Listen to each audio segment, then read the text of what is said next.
Welcome to the Food Professor Podcast, presented by Caddle, Season 5, Episode 8. I'm Michael LeBlanc. And I'm the food professor, Sylvain Charlebois.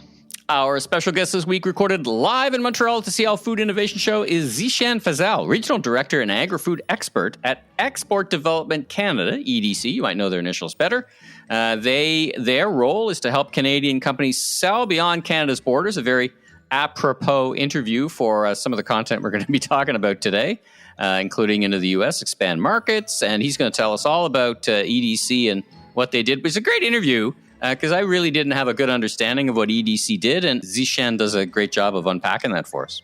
Oh, no, absolutely. And frankly, I think it's good for our audience to better understand EDC. It does a really good job. It's run like a business, to be honest. And you can tell with his language, people there at EDC are compelled to think like businesses, really. And they're very helpful. I mean, I've always heard good things about EDC, so I'm glad that we've had our first guest from EDC. Yeah, it took us a few episodes, but it's well worth the listen. Now, you sound a bit different, and I sound a bit different. First of all, where are you? I'm in Regina, Saskatchewan. Nice. So, so we're an hour away, I guess, still. Go Riders. But I'm an hour behind you versus an hour ahead of you. And so you are in? I'm in the Windy City of Big Shoulders, the host of the Bear, Chicago. I'm in Chicago. Yeah. And how's Chicago?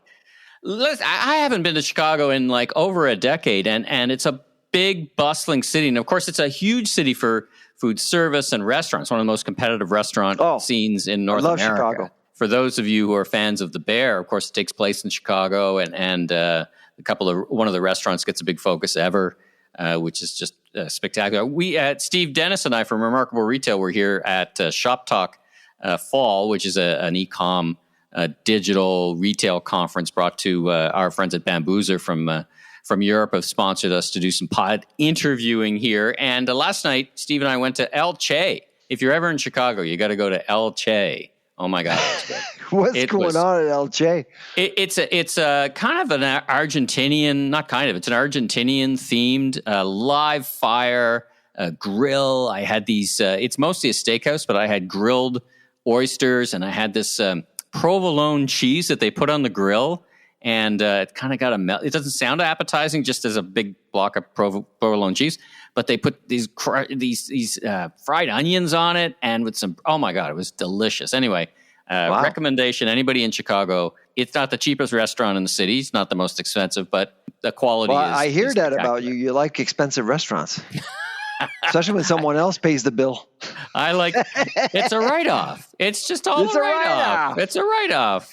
Like Kramer. It's a write-off. Anyway, so enjoy. You know what a write-off is. It's a great scene.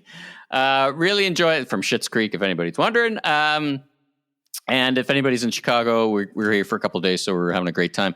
And you and I will be together coming up soon. Another quick hit, so to speak, on the coffee conference coming up. Tickets, I think, are almost sold out November 14th for the Canadian Coffee Association's coffee conference. You'll be on the stage with our friend Tony Chapman, and Arlene Dickinson will be there, and some folks from Starbucks, and Ben Tao from CIBC will be getting him on the mic. So lots going on. And then you're coming over, and we're going to do some barbecue. We're going to shoot a show. It's going to be fun. You got the surprise. It's going to be fun. It's going to be fun. I got an idea what we're going to make, but I don't want to spoil it till you're there. So anyway, we'll talk about it. Anyway. Anything about maybe with coffee or something? No? It is trending. It is a popular, I'll give you a hint. It is a very popular Texas side dessert dish. There you go. That's dessert? Yep. On a barbecue? At every barbecue place, it is a big feature item. That's all I'm going to say. So wow. That's what the episode's going to be about. You'll see. Whatever. Let's get to, last week we had a big reveal of your big index study, which I saw lots of great media on, and lots of people were super interested in that. You got another big study. This one is pretty shocking.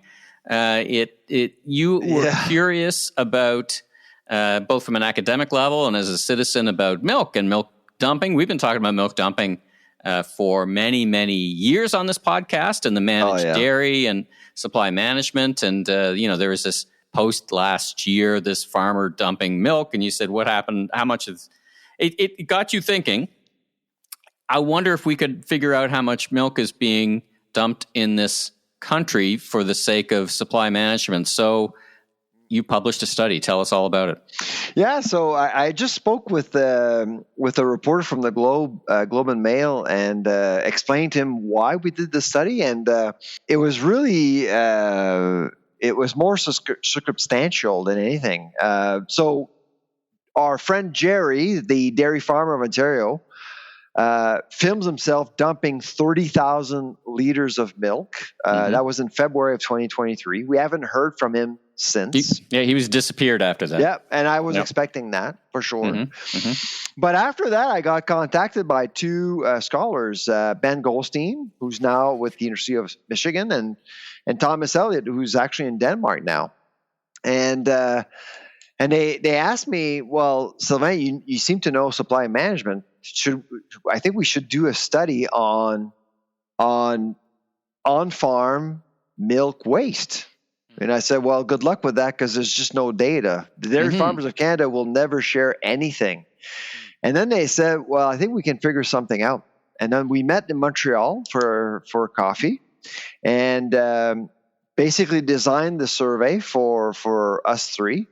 They went away. They cracked the numbers. I brought in my 2 cents in terms of food security and supply management, wrote the paper, found an outlet, submitted the paper, and it was accepted in, I would say, one of the most prestigious environmental economics journal in the world. Science Direct, right? Science Direct. Yeah. Now, is this study peer reviewed? Tell me about. Of course it is. Yeah, it's peer reviewed, and of course, when it was first reviewed by the editor, it went through.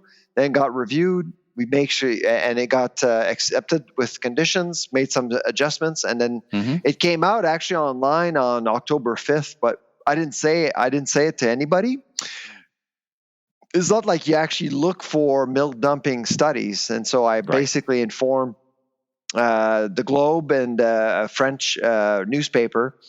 And so it came out basically today. We've received several media requests, but I haven't had time to respond to any of them, just because of the day I'm having right now. I got you all to myself today. Listeners, you've got Sylvain to yourself now. So basically, the study states that in the last decade, the dairy industry has wasted on-farm milk substantially. 6 to 10 billion liters of milk. Billion. Wow. Yeah. Wow. That's worth about $15 billion worth of food down the drain. Now, what I know it's a scientific study, and I'm trying to pull back to my statistics days, but can you give us a sense of how the estimate of that 6 billion liters was made? Like, what's the model that got you to that number? Because I'm sure there will be constituencies who will call bullshit on that number. Oh, it's already happening. Without of course, mentioning what the actual number is. But what was the model, and how did you and the team come up with that? True story. This morning, actually, in Quebec City, I was on the radio show. It was 8:00 for them, 6:00 my time, so I was still kind of available.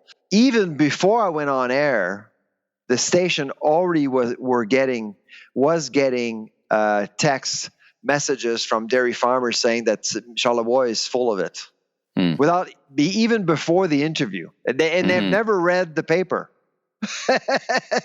That's their starting point, though. That's their starting point. It's a taboo subject. They don't want to talk about it because they don't want to actually tell the public that they're wasting milk.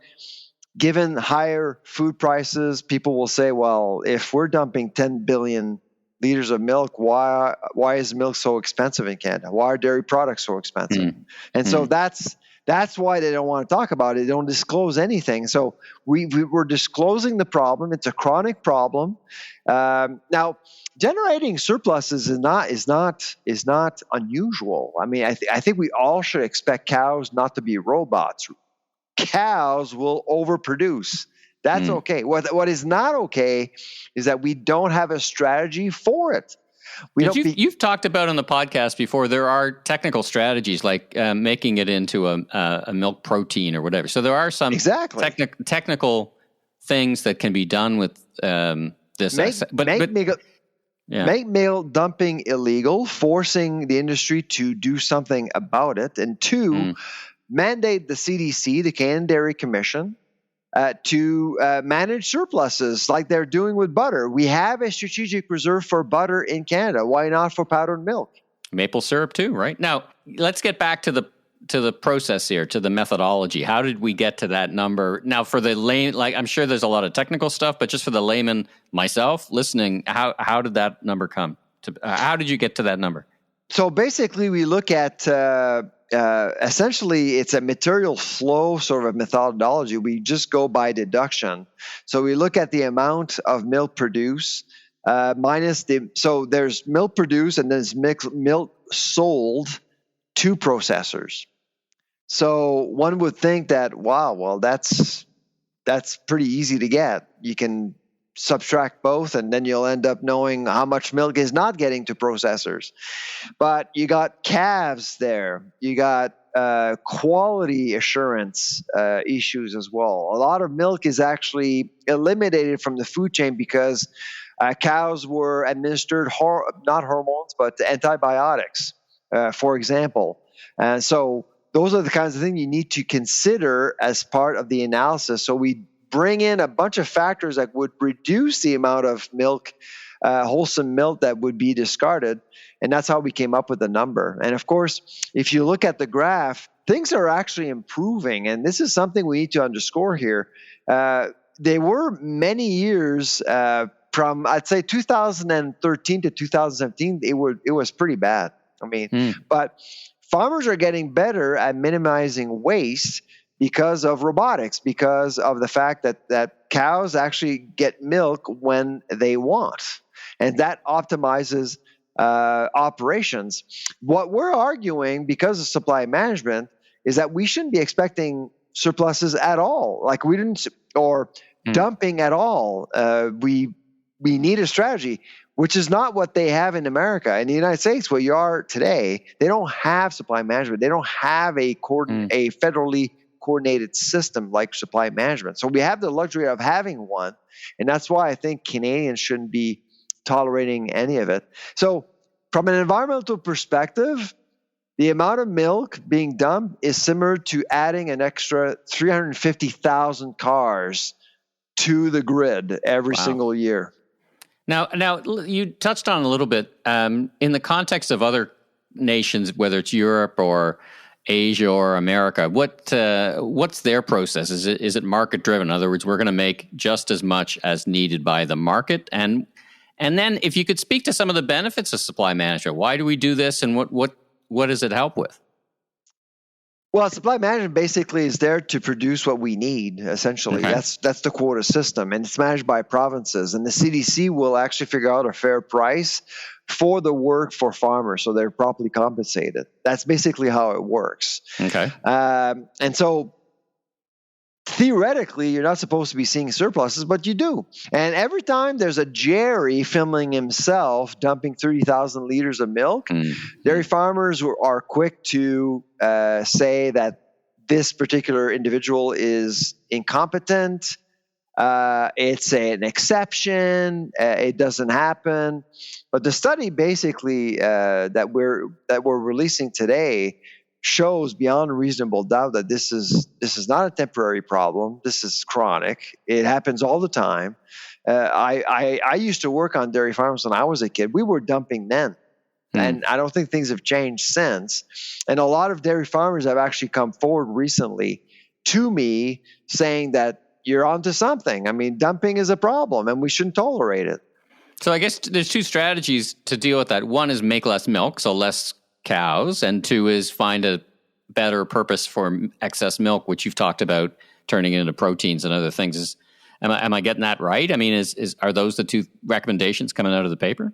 Yeah, no, absolutely. And so eliminating cows, I mean, the thing about dairy farmers is that if you have a quota to match, are you going to underproduce or overproduce? You want to make sure you get your check at the end of the month, right? Mm-hmm. So it's quite the system in place that we have now will force producers to overproduce. Of course they will. Why would they actually cut back and not be paid accordingly? It'd be stupid. And so that's why basically you have this system in place. But I do think that the core systems should stay because, well, at the end of the day, we have America that could actually just clobber our dairy industry overnight. And so you want to offer our dairy farmers some protection. So the paper basically provides a roadmap to a better surplus management scheme with the regime we have in place right now. All right. Well, I guess from here, I'm going to put a link to the paper in the show notes. People can read it themselves, and I guess we'll wait and see what kind of reaction that comes forward. I mean, some of it, as you say, is fairly predictable. There'll be a lot of energy around this issue, I predict. Well, politicians won't touch this with a 10-foot pole. Whether it's the Conservatives, the NDP, the Liberals, the Greens, nobody's going to comment on anything. But they know what the problems are. And Dairy Farmers of Canada will deny the problem, and people will move on. Well, they'll have a certain script, right? They'll go after, criticize the authors first of all, and anyway. Well, the interesting thing about this one is that it's been peer reviewed. It's which was one of the criticisms I saw in the media around your Buttergate. Index. Well, and Buttergate, but also your index. Oh, the index. It was not peer reviewed. I mean, they're kind of grabbing at straws, I thought, a little bit. But it will be peer reviewed. But an index to be peer reviewed, you need a few cycles. I mean, or else it's just a survey. So that's why we are planning. We're 4 authors. We are planning to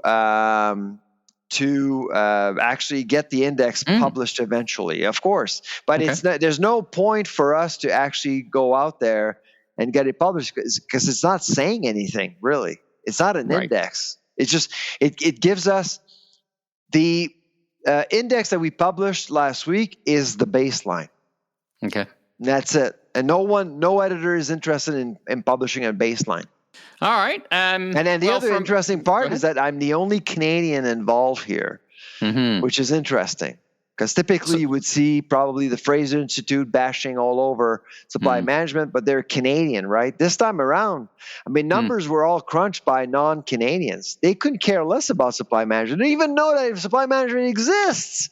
They don't have an agenda. They just saw something academically interesting that we could measure and figure out, right? Yeah. Interesting. All right. Well, I'm sure we'll be talking about this again, but once again, I'll put a link to that report into the show notes. And if you're listening to the pod, you're probably going to be seeing a lot of that in the media the next couple of days. So speaking of how do I approach this? Speaking of controversy, or what do we think about what's going on with India? I mean, I think back to our interview with Victor Thomas, the CEO of Canada-India Business Council, who was saying, listen, he was laying out the case that India is a massive, massive market that we need to tackle. And then even at that point, there is already hints of some severe diplomatic incidents. Now we've got high commissioners. We spoke about it during the podcast. He wasn't shy about it. I mean, it's a real issue, and I think that issue just went nuclear. Basically, I mean, we kicked out the high commissioner. We've accused them of attempted or even murder. And the RCMP's involved. I mean, this is serious shit. I know. I mean, it's what it, and it's well beyond the scope of this podcast to get into, what's happening politically. But I'm in Saskatchewan right now, and it's got to have some impact. It has come up. It has come up more than once already. I mean, and tonight I'm going to be talking about it for sure. Yeah, we saw China take a swipe at ag after we put tariffs on the electric cars. I can't imagine India isn't going to take a swipe at us and start sourcing from Russia or wherever. They're Russia lovers. So, what do we think of all this? I mean, it's very early days, but I don't see anything good coming out for agriculture. I mean, you've often said ag gets it in the teeth, so to speak, when these things happen. Is that the buzz that's going around in Saskatchewan?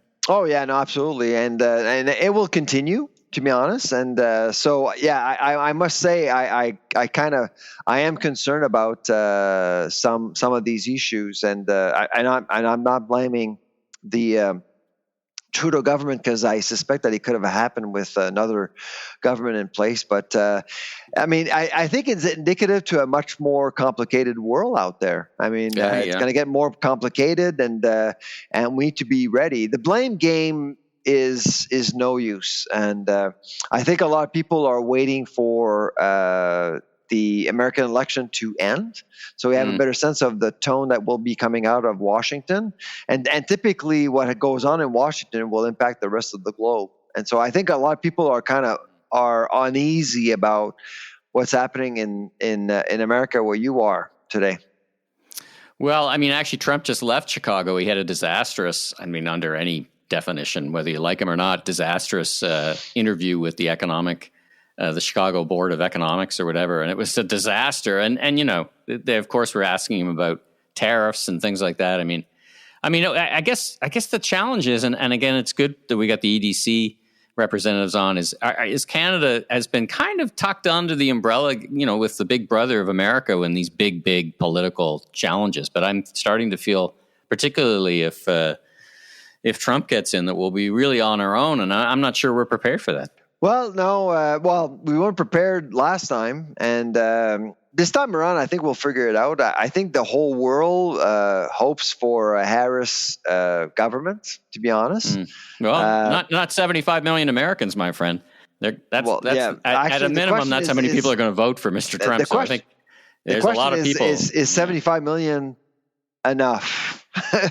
Or not enough, depending on how many, because the support for Biden was actually quite substantial. Biden did break the record in terms of the number of votes that a candidate received at the for the presidency. So you know how it is. It's electoral college stuff and different zones, and in 2020, both candidates broke Barack Obama's record. Mm-hmm. Trump and Biden, but Biden actually beat Trump by 3 million votes or something. So yeah. Jeez. Yeah, so I know that Victor, if he's listening out there, will have to. He's got his work cut out for him. He will have to revise his fall and winter agenda. Yeah. Anyway, he's not going to travel as much. But I think it's not bad news, because he just became a father, by the way. Oh, well, congratulations, Victor, if you're listening. To Victor! Congratulations. All right, well, let's hope for some resolution. I think we're in early days of this. It's reached a level that, a pretty extreme level, so I'm sure there's more, what am I saying? There's more irons to fall. No, there's more, anyway, there's more implications for this to... That's right. Implications to follow. All right, well, let's take a break from the news, and let's get to our interview with the regional director of EDC, learn about how they can help perhaps farmers and ag business find new markets, because maybe the India market's not going to thrive for a little while. Let's have a listen right after this great comments, or right after these words from our friends at Caddle.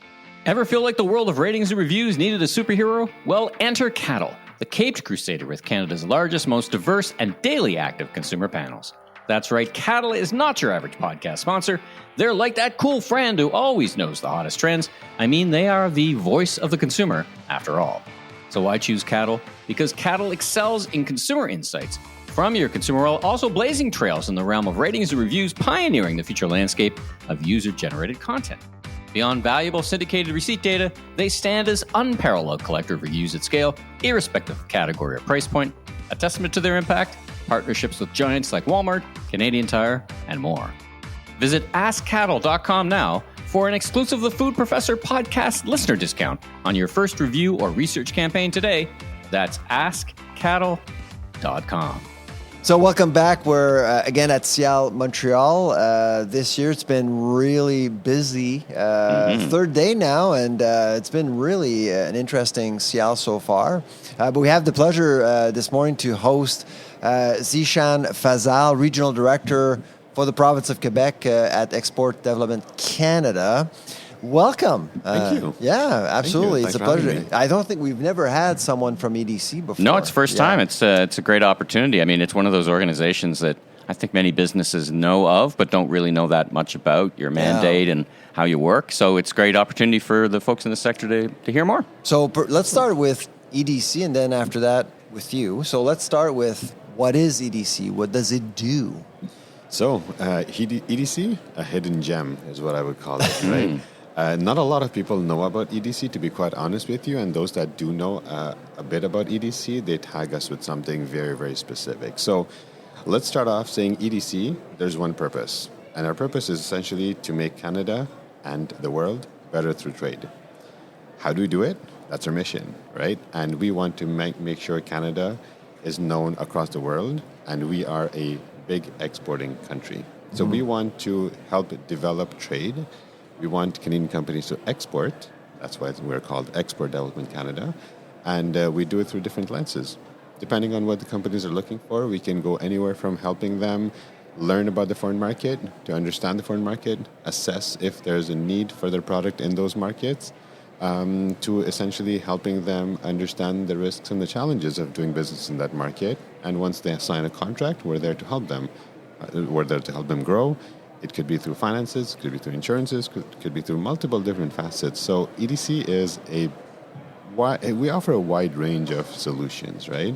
And it's essentially a portal for exports, I guess. Exactly. And this is the first step, right? The first step is learn. So if someone actually develops a new juice product, they can come to you and say, listen, where can I sell this around the world? Can it be as simple as that? It could be as simple as that. And for all of those types of questions, we have an online portal, right? So they can actually sign up for free, not even wait for someone to call them, or sometimes even call in. They can go online, they can sign up, and they can actually do that search, right? This is the product, this is the market that I would like to export. How do we do business in that market? What are the key products that we can sell in that market? So there's a lot of information available out there. This is information that would include, we have trade agreements with these countries, or what, all those kind of practical details kind of thing, right? And this is something that's evolving, right? We continue building on, depending on where the companies are asking us, or what the companies are asking us about these things. So it's something that continues to evolve over time. If today we don't have something on our portal, companies can recommend that this is the type of information I'd like to have. They can submit questions, and we can get back to them with answers to those questions. So it's something that we work with, and we work a lot with our partners, right? We have the Trade Commission Services, as we all know. They're based all across the world, so we leverage them. EDC has 25 offices in the world, so we leverage our expertise, our knowledge in those markets as well. So a lot of opportunities for us to learn, and that is key, right? So if you don't know where to sell, what to sell, how to sell, you're not necessarily going to be successful selling internationally. So educate yourself, get surrounded by the right people. That's what EDC wants to do. And then after that, it's history. All right. So let's talk about you. Before we talk about you, who owns you? Talk about the structure. Are you a government organization? Yes, we are a federal crown corporation. Okay. 100% owned by the federal government, of course. We're financially independent. So that means that we run on our own business model. Of course, we have a mandate that is given by the government on what we should be doing, what we should be looking at. Your funding comes from the federal government? No, our funding comes. It's an independent. It's independent funded. So it's we a crown raise corporation. money. So we raise money on the market. We leverage that money. We use that money to continue giving services, offering services. We have our guarantee fees, insurance fees, and all that stuff that we collect, and then we repay down those debts. So that's how we function. Okay. So, question for you: BDC versus EDC. What's the difference? And you're obviously different organizations, but I bet you people kind of mix that up. Talk a bit about that. Yeah, people do mix about EDC and BDC many times. We're two crown corporations, we're two sister companies. EDC under the export, so we are there to help and promote export. So we're there to support export from the beginning of days to up until the time companies need any financial support. BDC, their goal, it's a business development bank of Canada. So they're quite focused on the local market. Okay. They're there to help companies get the capex that they need, and sometimes, of course, working capital, or even have consulting services, right, where a company need operational efficiencies. So they would go to BDC and they will help them improve their efficiencies in order to continue producing and manufacturing and selling. So they work with the companies that are exporting as well. the difference is that we are focused on export. So when it comes to financing, we tend to do a lot of financing that is export financing or foreign acquisitions, right, where we can deploy capital on the international market. And accept higher risk, I suppose, is higher risk when you 100%. go outside the country, but you guys understand the risk and that's where we're all experts. That stuff. Yeah. That's exactly. So we, EDC, were the risk experts of the international market. That's how we position ourselves. So, Zeeshan, how long have you been with EDC? And in your role as regional director, how big agri-food is in your portfolio right now? It's been 15 years. I've been at EDC now, so it's been quite a while. An interesting and a good journey, to be quite honest with you. Regional director, my role is I have a team, and my team basically works with Canadian companies all across the region. In the agri-food space, I'd say at this present moment, we have a decent portfolio of companies that we're working with. Approximately 50% of our portfolio touches direct and indirect agri-food. So it's quite significant to begin with. The reason why agri-food is important, I mean, we can look at statistics. We know global population is expected to rise. We're looking at it growing to 10 billion by 2050s, early 2050s. And the one thing that human do need all the time is food. Right? So there's nothing without food. And if we do not continue leveraging our expertise and the know-how that Canadians have in providing or processing food and exporting that globally, I think we're going to lose on a very, very big opportunity. So agri-food is one of the sectors of priority at EDC, not just for EDC, but also for the federal government, because they're investing quite a bit in there, and also for the provincial government. So it's a sector that is continuing to grow. It's a sector where there's less risk of decreasing demand. There's a great opportunity of an increasing demand. Hence the reason why we're focusing a lot on this in the last 2 years.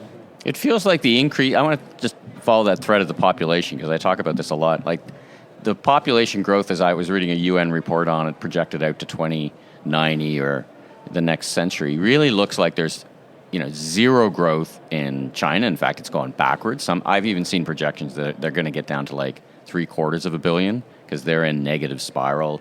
North America, like there's a lot of countries that are not growing, and that's a long-term trend. Now, so most of the growth is happening, Africa, South Asia. Is that really what you guys are thinking as well? Because sometimes I hear some debates around that 10 billion number that, sure, there's going to be growth here, but there's Japan, China, and North America, they're all contracting. They're not growing from a population. So there is, growth is coming from two different continents, I'd say. One is Africa, which is a significant high growth. Yeah. And the other one is Asia, but Asia, it's mostly Indo-Pacific, excluding China, right? And this is where you actually Indonesia, see Malaysia, those Singapore, all those Vietnam, areas. yeah. This is essentially where we're expecting the growth to be.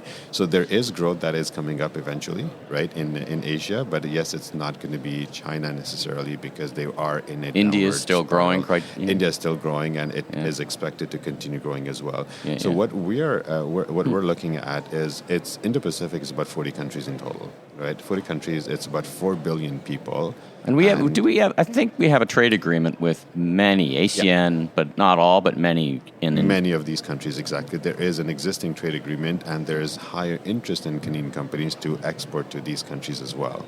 And I'm jumping around a bit, but that higher interest kind of resonates with me, something, Sylvain, you and I talk about. And would you say that there's a trust in Canadian quality and Canadian safety of the foods? Is that an advantage for us as Canadians, like brand Canada when you go to do export? It's Canada brand. Right? It's the brand that speaks the most for us right now at this moment. It speaks because we have quality. It doesn't speak just because of the Maple Leaf flag, right? It speaks because we have quality and because we care about what we're exporting, and we don't just export anything. We take the best quality to export and give it to the market. So there's a quality factor in there that I'd say that there's a trust based on the quality that Canadians offer. That's the reason why our products are valued in the global market. And we need to take advantage of that, right? If we let it go and if we let competition step in and take over that, that space, then it's going to be very difficult for us to come back and reprove our quality, because that's years of investment at that time. 2023 was a very good year for ag exports in Canada. What are your expectations for the next little while? I know you spoke yesterday at SIAL about this. So do you feel optimistic? What's your impression of what lies ahead? I feel optimistic, but there's some challenges, right? The more I meet with Canadian companies in the ag space, the more I realize that there are some key challenges that we are facing at the moment, productivity being one of them. Innovation being a second one, which is quite important, and I think the third is really the know-how of where should they sell this product to, right? So these are three big ones that I'm seeing more and more. People don't necessarily think about the rest of the world; they think a lot about the U.S. U.S. Right? And I was actually just going to ask, because our yeah. dependency with the U.S. is just so obvious.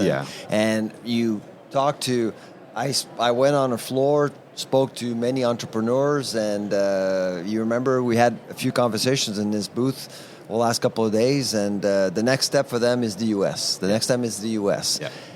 So do you actually challenge companies when they say that, or are you just... Yeah, we do, and for fair reasons, right? Because when we did a survey to find out how many companies, across the board, what's the first market of interest for a Canadian company? It's U.S. And it's by far majority, right? It's over 60%. Oh, yeah. That companies say, if I had to export tomorrow morning, U.S. will be my first trading partner.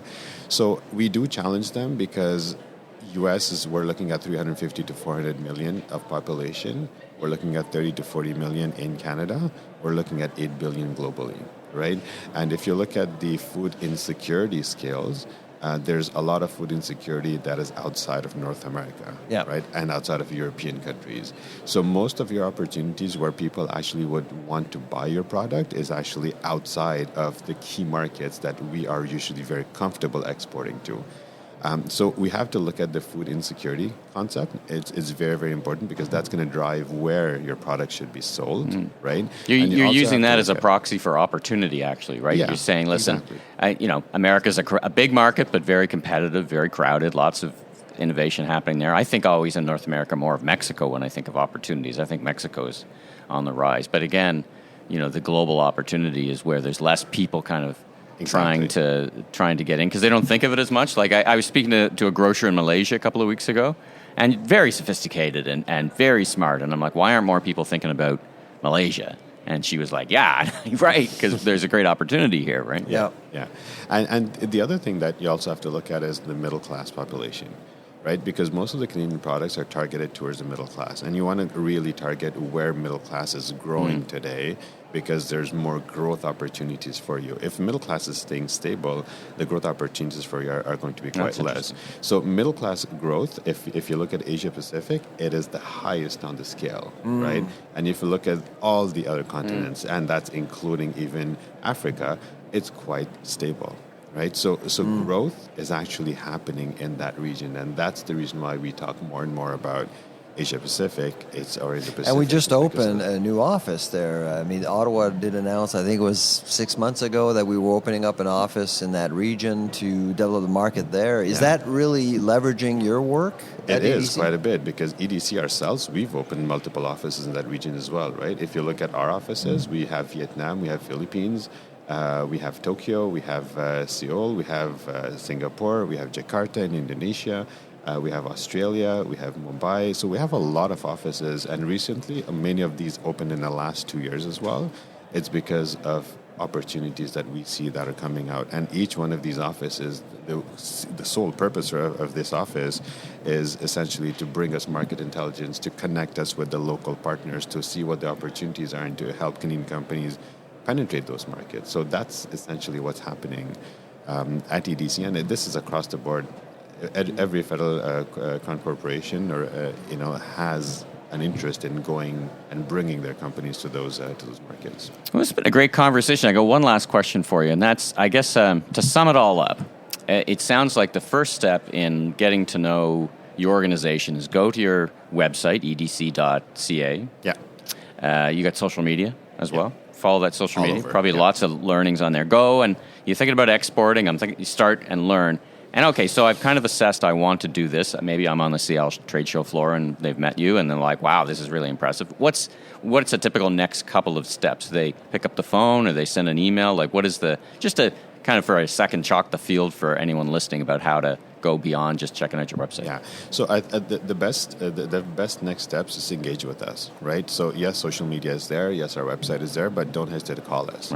Right? Once you call us, any of the regional offices that we have all across Canada, you can even call someone in that offices, or if you see anyone from EDC, you can always ask them to refer you to the right person. And you can get an appointment. I mean, you can get an appointment anytime. A Zoom or something like that. We're on Teams. We're in person. We're all over. Right? I bet the discussion is better when they said, "Listen, go and research online and then talk to us. Come with a little bit of information as opposed to where do I start?" Is that a good advice? Yeah. Well, I mean, if a company does not know where to start, the best is to do the research and the homework before you step in with us, right? Because then you actually have an idea yourself. You've done a self-assessment. And there's a lot of Chamber of Commerces all across Canada that can help you do that assessment as well to begin with, right? So if you're not one of those that's going to, print out 50 or 75 pages and read through it, you actually go to a Chamber of Commerce and they're going to help you build your export plan. Right, and that's where you actually know that, okay, well, someone more expert than me has done that research for me, and now I have an idea of where I'm going, what's my target. So now let me see with EDC how EDC can help me. How can I get more knowledge? How can I get connected in the local market, or through the Trade Commission Service again? This is our sole purpose. Is we want to make sure that you take the opportunities, but you offload the risk over to us or to our financial institution that partner up with us. So that you can continue growing and we can continue supporting you.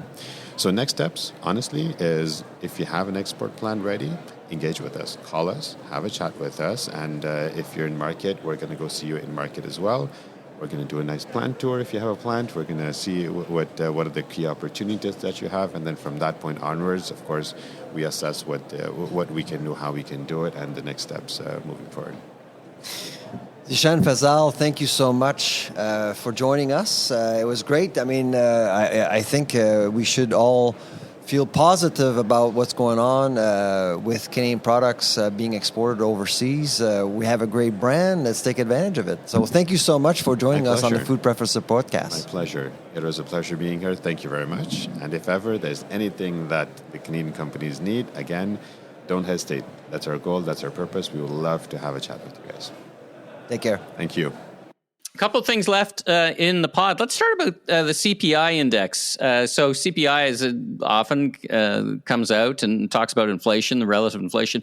You had a take on it that basically says the agri-food sector is falling behind. And we talked about this last episode, wholesale inflation versus retail inflation. You've hinted at it, more than hinted at it, with Halloween candy and shrinkflation. Now, you said something in social media about the agri-food sectors becoming increasingly uncompetitive. Talk about your thoughts about less about the numbers, I suppose, but what they mean to our listeners. So inflation is down, and a lot of people actually spoke about that yesterday. But what was a little unnoticed was the fact that food inflation is actually now higher than inflation, general inflation. So pushing inflation higher, almost by a point, which is really a lot.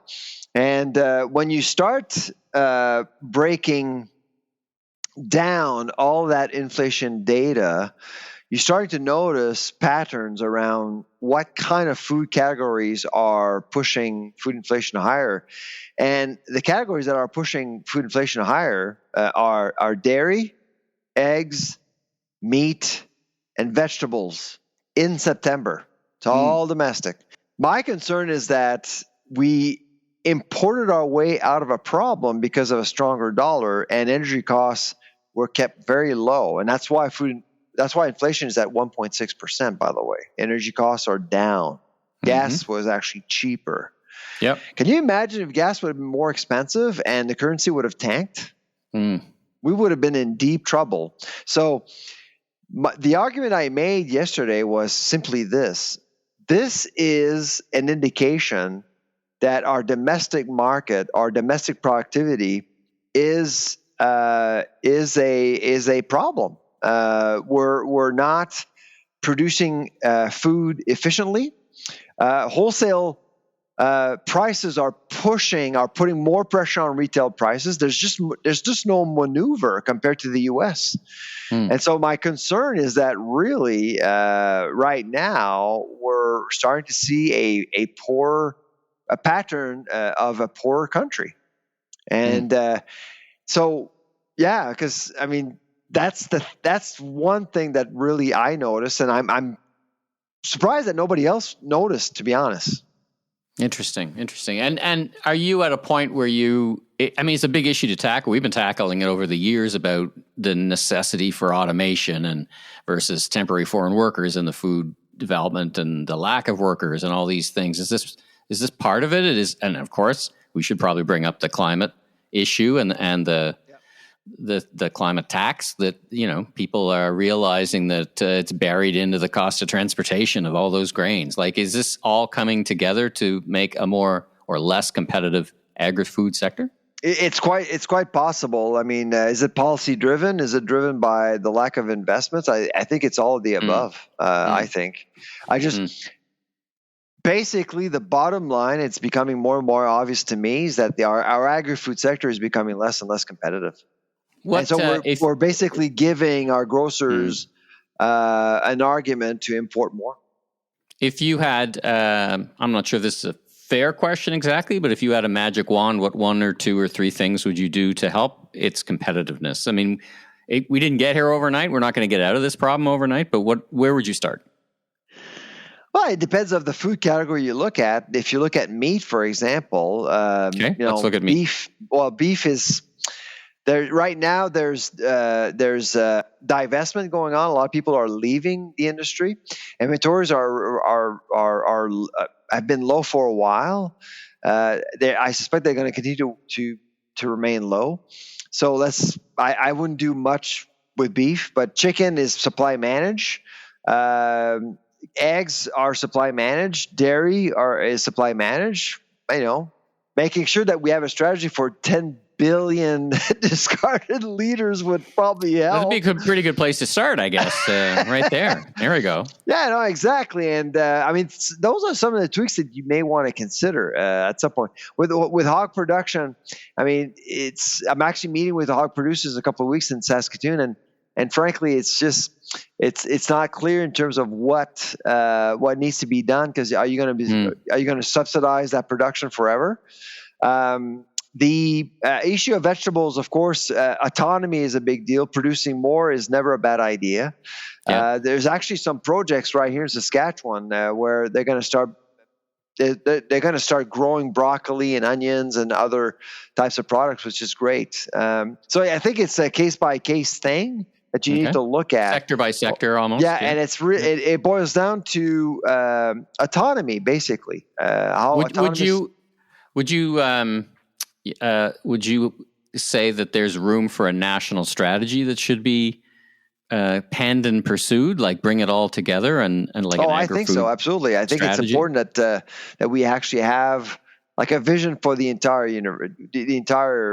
country, or else which you've long said there's no big strategy or vision for agri-food. There've been some attempts, but not a real vision, and that's needed for sure. And we'll talk about that tonight for sure. Okay. I want to end with, you mentioned you're meeting with hog producers, Canada Packers, Maple Leafs new pork division. Canada Packers. That's a great name. It reminds me of my youth. Just that Canada Packers name. But what does this portend, or portend, I guess I should say, for the hog industry and food here in the production here in Canada? Was it a good name, or what do you think? I love it. I mean, you love it? Yeah, why not? I saw it's a heritage name. Canada Packers. I mean, are we coming back like in time? Going back in time here? Like seriously? It's Can't a time you be more original. It's evocative of a time where we could afford food. How about that? Kellanova. No, don't say that. I mean, that's just the worst name. Like, all right. So you and I don't agree on the quality of that name, but maybe some of the listeners could chime in and give us their thoughts. And let's wrap up the episode here. I'm Michael LeBlanc, media entrepreneur, consumer advisor, and a bunch of other things. And you are? And I'm the food professor, Sylvain Charlebois. And you guys take care.